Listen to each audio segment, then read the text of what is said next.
అందరికీ నమస్కారం. ఈరోజు ప్రభుత్వ సంక్షేమ పథకాన్ని గురించి తెలుసుకుందాం. అయితే మనము జాతీయ కుటుంబ ప్రయోజన పథకం NFBS అంటే ఏమిటి, దానివల్ల ప్రయోజనాలు ఏమిటి, ఎందుకు, ఎవరు అర్హులు అనేటువంటి పూర్తి వివరాలు కూడా ఈ వీడియోలో తెలుసుకుందాం. అయితే ఈ పథకం యొక్క ఉద్దేశం జాతీయ కుటుంబ ప్రయోజన పథకం NFBS national family benefit scheme అంటే ఏంటంటే ఇది పేదలలో పేద కుటుంబాలకు కుటుంబ యజమాని ఎవరైనా మరణించినట్టయితే, కుటుంబ యజమాని అంటే ఇక్కడ పురుషుడు కావచ్చు, స్త్రీ కావచ్చు, కుటుంబ యజమాని మరణించినట్టయితే వాళ్లకు కొంత మొత్తం 20,000 ఆర్థిక సహాయము అందించేటువంటి పథకమే జాతీయ కుటుంబ ప్రయోజన పథకం. అయితే ఈ పథకము వివరాల గురించి, అది ఎట్లా దరఖాస్తు చేసుకోవాలా, దరఖాస్తుదారులకు ఏమేం కావాలనేటువంటి వివరాలు తెలుసుకుందాం. అయితే ఒక కుటుంబం అన్నప్పుడు భార్య, పిల్లలు, తల్లిదండ్రులు, వాళ్ళ యొక్క పిల్లలు మేజర్ కానీ మైనర్ కానీ వీళ్ళందరూ కూడా కలిసి ఒక కుటుంబం అంటాం. అట్లాగే దీనికి ఎవరు అర్హులు అంటే ఆహార భద్రత కార్డు అంటే రేషన్ కార్డు, తెల్ల రేషన్ కార్డు ఉన్నటువంటి వాళ్ళు. తెల్ల రేషన్ కార్డు అంటే అన్నపూర్ణ కావచ్చు, తెల్ల రేషన్ కార్డు బియ్యం వచ్చే కార్డు కావచ్చు, లేదా అంత్యోదయ రేషన్ కార్డు కావచ్చు. ఇది ఎవరున్నా కానీ తెల్ల రేషన్ కార్డు ఉన్నవాళ్ళు అర్హులు. అదేవిధంగా ఇది కుటుంబంలో ఇద్దరు అంటే భార్య కానీ చనిపోయినా, భర్త చనిపోయినా, ఇద్దరు చనిపోయినా కానీ వాళ్ళు మరణించినచో వాళ్ళ కుటుంబంలో మేజర్ ఎవరైతే ఉంటారో ఆ మైనర్ పిల్లలు వాళ్ళు కూడా దీనికి ఎలిజిబుల్ అవుతారు.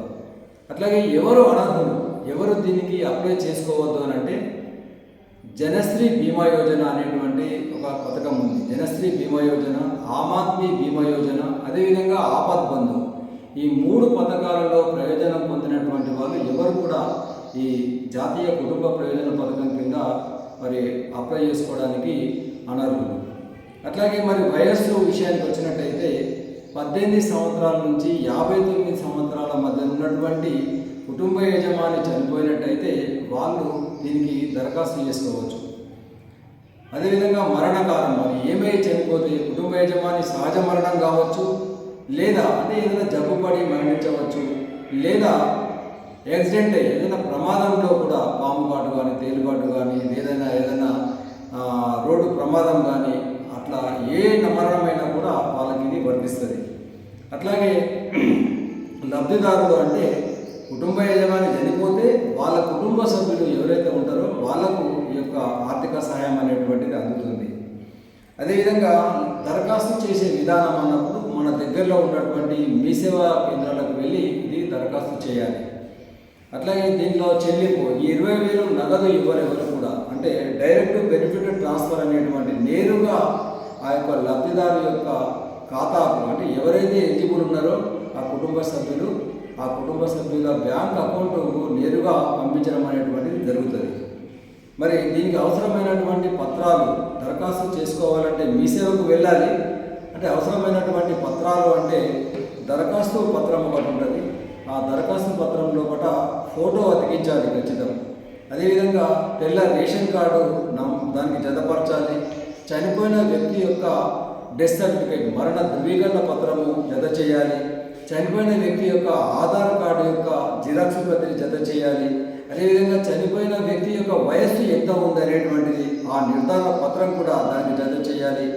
అదేవిధంగా ఇప్పుడు ఆ కుటుంబ యజమాని చనిపోయారు కానీ దరఖాస్తు ఎవరు పెట్టుకుంటున్నారు, ఆ దరఖాస్తుదారుని యొక్క ఆధార్ కార్డు, ఆ దరఖాస్తుదారుని యొక్క పాస్పోర్ట్ సైజు ఫోటో, అదేవిధంగా దరఖాస్తుదారుని యొక్క ఆదాయ ధృవీకరణ పత్రం, ఇన్కమ్ సర్టిఫికేటు, అదేవిధంగా ఆ కుటుంబం యొక్క ఫ్యామిలీ మెంబర్ సర్టిఫికేటు, అంటే కుటుంబ సభ్యులు ఎంతమంది ఉన్నారనే సర్టిఫికేటు, తర్వాత దరఖాస్తుదారుని యొక్క బ్యాంక్ అకౌంట్ యొక్క జిరాక్స్ ప్రతి, అకౌంట్ నంబర్లు గుర్తు చేస్తూ ఉండేటువంటి ఆ బ్యాంక్ అకౌంట్ యొక్క జిరాక్స్ ప్రతి కూడా దీనికి పెట్టాలి. అయితే దీనికి మరి తెలియదు ఎక్కడ సంప్రదించాలన్నప్పుడు అన్ని గ్రామ పంచాయతీల్లో కానీ, అన్ని మున్సిపాలిటీల్లో కానీ, లేదా జిల్లా డిఆర్డీఓలు ఉండరు, డిఆర్ఓలు ఉండరు, లేదా కలెక్టర్ ఆఫీసులో కానీ ఎక్కడైనా కూడా ఈ వివరాలు కనుక్కోవచ్చు.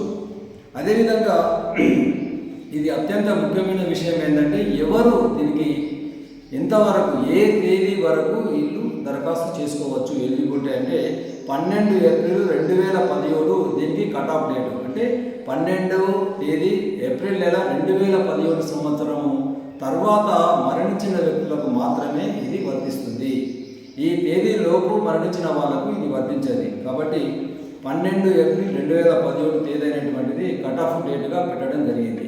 ఆ తర్వాత చనిపోయిన వ్యక్తులకు మాత్రమే మరి దరఖాస్తు చేసుకోవాలి. కాబట్టి ఇది ఒక పేదలలో నిరుపేదలైనటువంటి వాళ్ళకు 20,000 ఆర్థిక సహాయము అందించేటువంటి ఒక సంక్షేమ పథకం. కాబట్టి ఖచ్చితంగా మన గ్రామాలలో ఉన్నటువంటి వాళ్ళందరికీ కూడా ఈ సమాచారం ఇవ్వవలసినటువంటి నేపథ్యం అవసరం ఉంది. కాబట్టి ఈ యొక్క విషయాలు అందరికీ కూడా తెలిపాల్సిందిగా కోరుచు మరి ఈ సంక్షేమ పథకాన్ని విరివిగా ప్రచారం చేయవలసిందిగా కోరుతూ ధన్యవాదాలు.